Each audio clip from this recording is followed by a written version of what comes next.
Đó mọi người, hôm nay thì y ăn cay ruông. Hôm nay trời mưa đó mọi người ơi. Thì cay ruông có y ăn mọi người nha. Mưa rồi.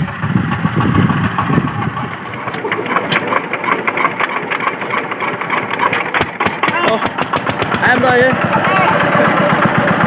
Rất khó mọi người.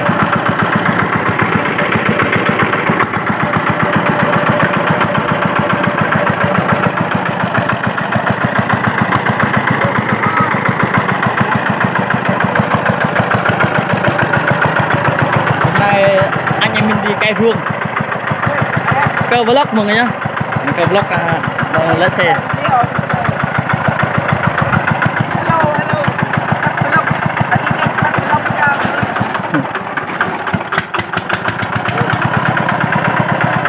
Nhận được luôn vậy là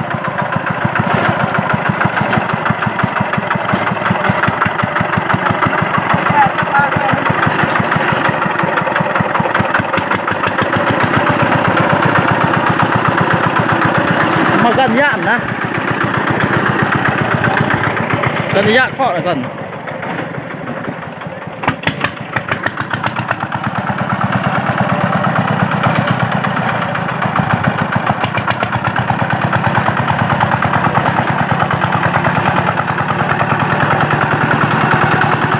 Alo chào tất cả mọi người, hôm nay thì anh em này đi cày ruộng. Này có quay này, có đặt đây nghi này nè, đặt đấy chứ, nhưng mà bây giờ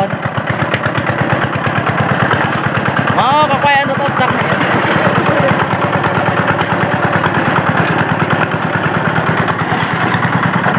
Hôm nay thì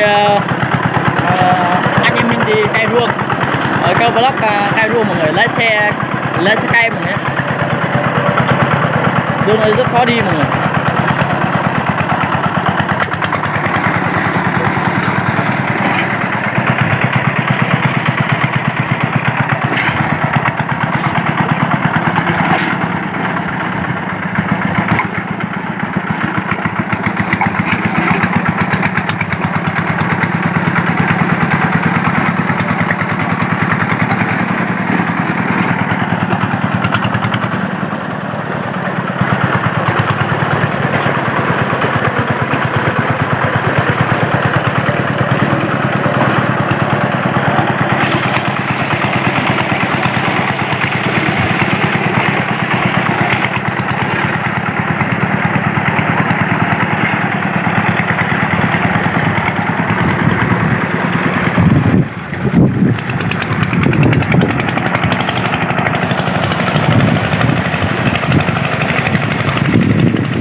Hello.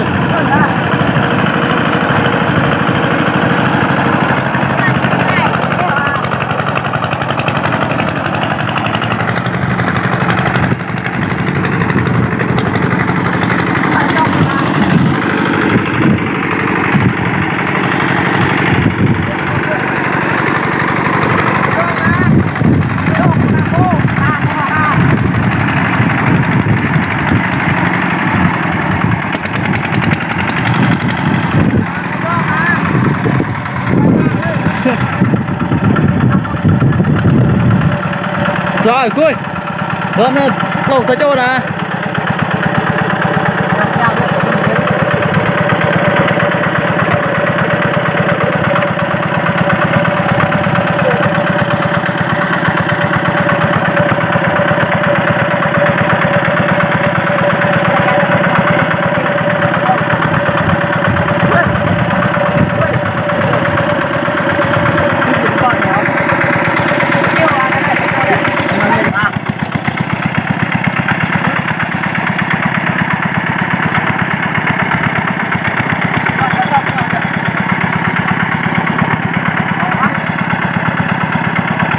Đường khó đi lắm mọi người. Cái cây ruộng đường đi không được mọi người nhé. Giờ để phải chín được.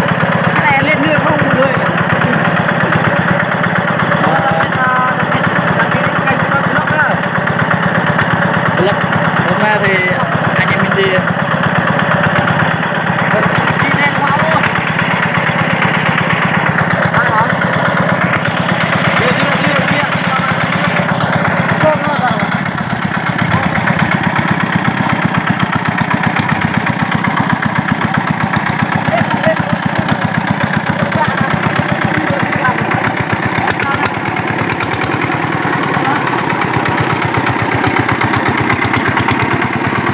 mưa rồi. Bắt cái đấy à? Được rồi mọi người nha, thành công rồi nha, chúc mừng thành công nha, đã lên được rồi. Đừng khó đi.